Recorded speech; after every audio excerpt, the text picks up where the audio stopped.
आज class 10th में हम लोग चैप्टर करने वाले हैं चैप्टर नंबर 4 क्वाड्रेटिक इक्वेशन।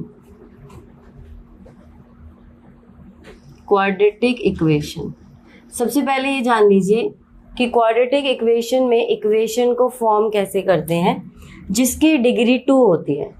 जिस भी इक्वेशन की डिग्री 2 होती है वो आपका क्वाड्रेटिक इक्वेशन होता है। ax² plus bx plus c is equal to 0।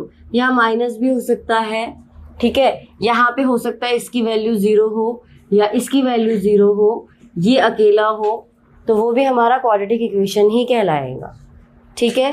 बात समझ में आई? ये स्टैंडर्ड फॉर्म कहलाता है। Standard form of quadratic equation यही है। आप एक्सरसाइज 4.1 पे आएंगे। सबसे पहले इसमें आपको चेक करना है, check whether the following are quadratic equation और नॉट।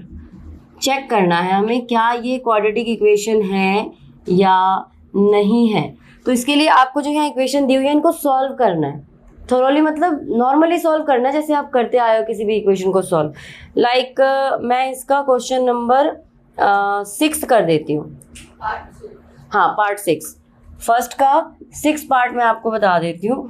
6 बताऊँ या क्यूब वाला 8 बता देती हूँ। दोनों क्यों बताऊँ?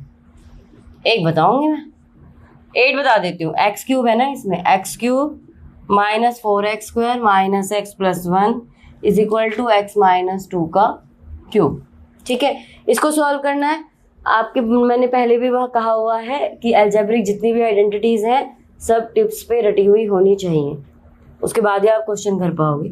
तो ये पहले आपको ओपन करना है, इसको ऐसे ही छोड़ना है। x³ minus 4x² minus x plus 1 a minus b का whole cube, a³ minus b³ minus 3ab bracket a minus b। अब इसको सॉल्व कर लेंगे। x³ minus 4x² minus x plus 1, x³ minus 8 minus 6x bracket x minus 2। अब आप यहाँ पे देखो ना, ये कैंसिल आउट हो रहा है, दोनों साइड सेम साइन है तो कैंसिल आउट हो जाता है। इक्वल का साइन है और दोनों ही तरफ प्लस प्लस का है, क्योंकि आप इसको इधर लेके आओगे माइनस का होगा, माइनस प्लस कैंसिल आउट हो जाएगा। तो आप इसको ऐसे भी यहाँ कैंसिल करके शो कर सकते हो। Minus 4x² minus x plus 1 यहाँ आ जाएगा माइनस 8 माइनस 6x को ऐसे करेंगे 6x² प्लस 12x। इनको उठा के इधर ले जाओ, minus 4x² minus x plus 1 plus 8 plus 6x² minus 12x is equal to 0। अब इसको सीधा कर दीजिए। 6x² में 4x² माइनस करेंगे प्लस का 2x² minus x minus 12x minus 13x 8 और 1 प्लस 9 इज इक्वल टू 0। तो क्या ये क्वाड्रेटिक इक्वेशन है? Yes, it's a quadratic equation क्योंकि इसकी डिग्री 0 है। तो यहाँ पे जितने भी ये 6-7 पार्ट्स हैं उनको आपको ऐसे ही सॉल्व करना है, ठीक है। इसमें ज़्यादा कुछ नहीं है। क्वेश्चन नंबर जो 2 है वहाँ से आपका वर्ड प्रॉब्लम शुरू हो रहा है और वर्ड प्रॉब्लम में आपको हाँ वो बनानी है, इक्वेशन बनानी है। इक्वेशन बनाने के बाद स्प्लिटिंग द मिडिल टर्म से उसका आंसर भी निकालना है, ठीक है। हाँ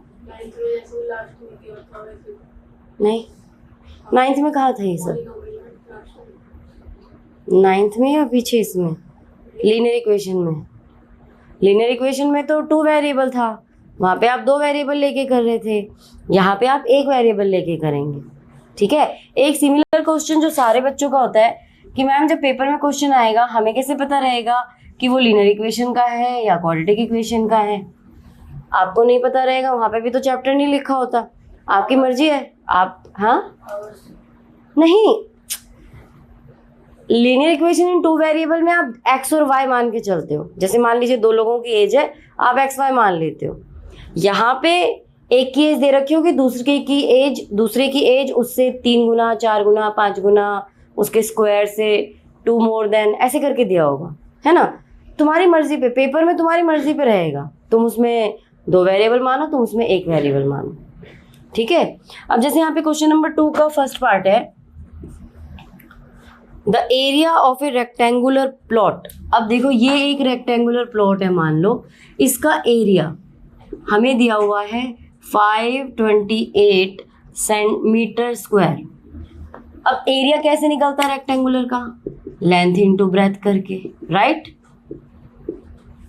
क्वेश्चन में आपको एरिया दिया है 528 मीटर स्क्वायर और एरिया आप निकालते कैसे हो? लेंथ इंटू ब्रेथ करके, ठीक है। उसके आगे क्वेश्चन में लिखा है the length of the plot is 1 more than twice its breadth। Fan थोड़ा कम कर दो, क्यों तेज कर दिया? थोड़ी देर में कर लेंगे, थोड़ी देर में कर लेंगे। मेरे को आवाज़ तेज करनी पड़ती है अपनी।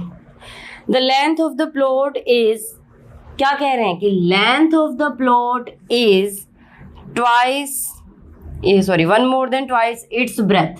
तो इसमें आप क्या मान लोगे?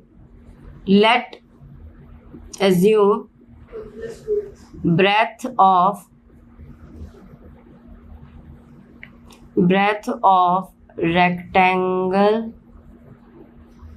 rectangular plot is x। इसको हमने x मान लिया। तो दूसरा लेंथ क्या हो जाएगी? इसकी लेंथ क्या हो जाएगी?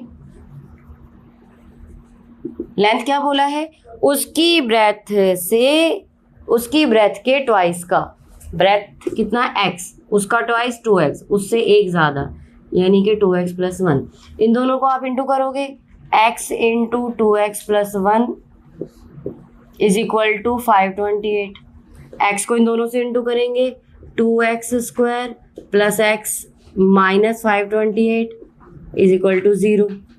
528 को 2 से इंटू करोगे, बता सकते हो जोड़े इसके? 1056। इंटू करें तो 1056, प्लस माइनस करें तो 1। कैसे पता लगाएंगे? इसका कर लो एलसीएम।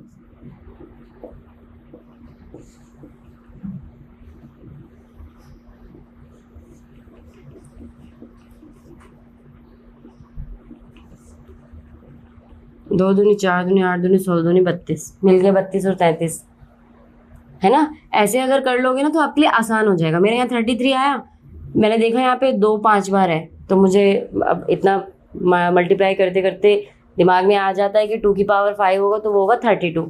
33 में से 32 को माइनस करेंगे तो 1, और इनको इंटू करके तो यही आएगा क्योंकि ये इसी का प्राइम फैक्टराइजेशन है ना। तो यहाँ पे आ जाएगा आपका 2x² + 33x minus 32x minus 528 is equal to 0। अब इसमें से आप निकाल लीजिए कॉमन, 2x कॉमन निकाला तो ये बचा आपका x + 33। नहीं 2 तो निकलेगा ही नहीं कॉमन, सिर्फ x निकलेगा कॉमन। x बचा तो 2x + 33 और यहाँ पे निकालोगे आप कितना कॉमन? 16। तो यहाँ बचेगा 2x + 33। तो आपका वो बन जाएगा 2x + 33 और x - 16 इज इक्वल टू 0। मतलब x की वैल्यू जो आएगी वो या तो आएगी -33/2 और या फिर आएगी 16, है ना। इसके इक्वल टू रखोगे, इसके इक्वल टू 0, इसके इक्वल टू 0। तो माइनस वाला तो हम लेते नहीं है, नेगेटिव को हम नेग्लेक्ट करते हैं। तो हमारी x की वैल्यू आ गई 16, मतलब ब्रेथ हो गई हमारी 16। तो लेंथ कितनी हो जाएगी? 16 × 2 + 1 यानी कि 33 मीटर। समझ गए? तो क्वेश्चन को आपको ऐसे ही सॉल्व करना है। वर्ड प्रॉब्लम है, जो तुम्हें समझ में नहीं आएगा वो तुम्हें बोर्ड पे समझाती चली जाऊंगी। तो क्वेश्चन 1 सॉल्व करो और 2 के आज ये 3 पार्ट कर लेना, तभी जाना, ठीक।